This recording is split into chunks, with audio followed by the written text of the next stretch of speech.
Hi, Scott Trainer here, host of CNY Flavor, and I'm sitting here with Tony Refuel of the Patio Drive-In, the infamous Patio Drive-In on Oriskany Boulevard down here in Utica. How you doing, Tony? Very good, Scott. Good, nice. Pleasure to be here with you. Pleasure and an honor to be able to sit here and talk with you and learn a little bit of the history here at CNY Flavor. We're highlighting and focusing on the local businesses, the local restaurants, getting the flavors. And I understand you've been here a long time. Yeah, we've been here since 1954. My parents started when I was 6 years old. Wow. And we've got quite a bit of history in the building.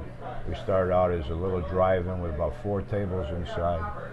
We had all the old cars, the jukeboxes outside, just like Happy Days, and it was real. Now, the Patio Drive-In was a real drive-in where the girls would come out and actually serve the food in the car. Absolutely, yes, sir. We had all kinds of beautiful young girls going out to the cars, you turn your lights on, they run right out.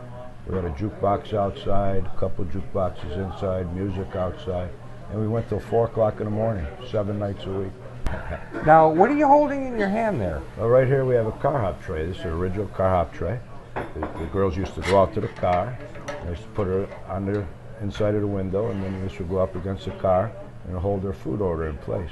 So when their food was ready, the girls would come and put it on the car hop tray, and they would pick it all up. So if you're as old as I am, you would remember this. Right. But a lot of people aren't, which is good for a lot of people, you know. Tell me a little bit about your food. What's your specialties?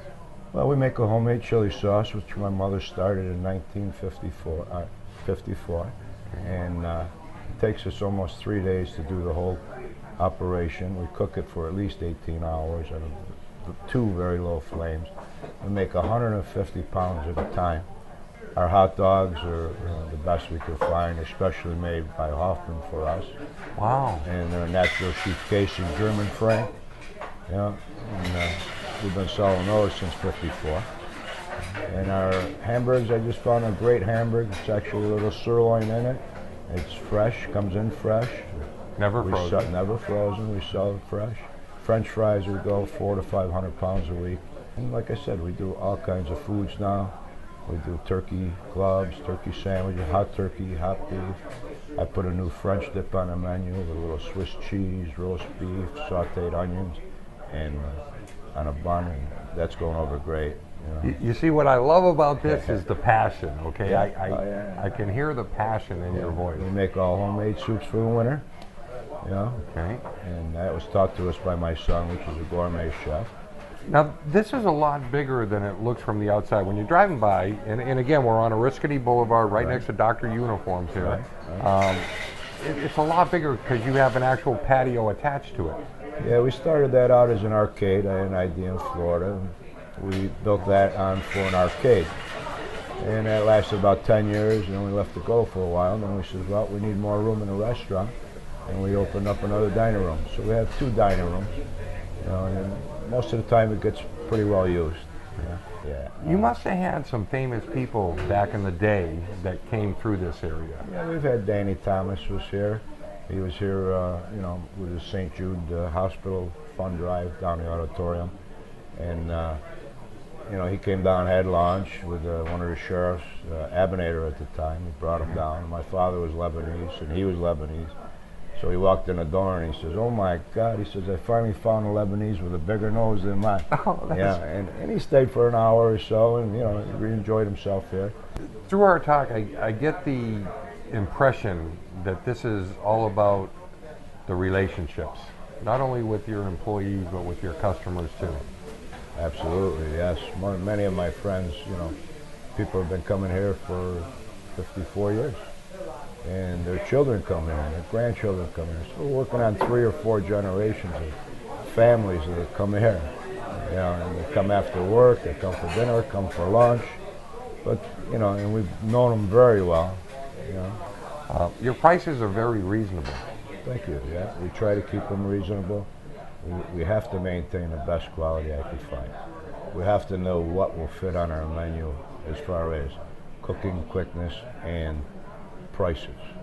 You know, we can't put $20 items on our menu. It's not that type of business. Right. Our prices range between $5 and $10. and that's about it. That's all we're looking for. What are your hours of operation? We open 11 in the morning to 8 o'clock in the evening, Monday through Saturday, and that's 6 days a week, almost all year long. Christmas we take a little break, a couple weeks, and then we come back. Can you tell me a couple of different dishes that you're famous for here also? Well, like I said, we do the homemade soups all winter. We make our own pulled pork all summer, and we have a variety of foods. We do fresh haddock Wednesday, Thursday, Friday. We bred our own. They bring it in from Stan Seafood, and we bred our own as we need it. Right. So the fish fry is very big for us. A lot of turkey, a lot of ham, a lot of beef. Tuna fish, our own macaroni salad, which was my mother's recipe way back when. You do serve beer. Yeah, we do. We have a couple of beers on draft. Okay. And back in the 50s, we also served beer. It doesn't seem like the place, but we don't have a bar. And the people that just want a sandwich and a beer, we do have beer. Get that. Yeah. And that's good to know too, because a lot of people would like a nice cold beer and come in and have a sandwich and some fries. Is there anything that you'd like to tell your customers or the people that are watching the show right now about your place? Our biggest responsibility goes to our customers. The most important person in a restaurant is the customer. And we understand that, we realize that, and we want to make sure that the customer is always happy. I'd like to thank you, and it's been a privilege and honor to get to sit here and talk with you. Thank you, Scott. And I'm looking forward to jumping into some of this food and I giving it a try. hope we can make whatever you would like.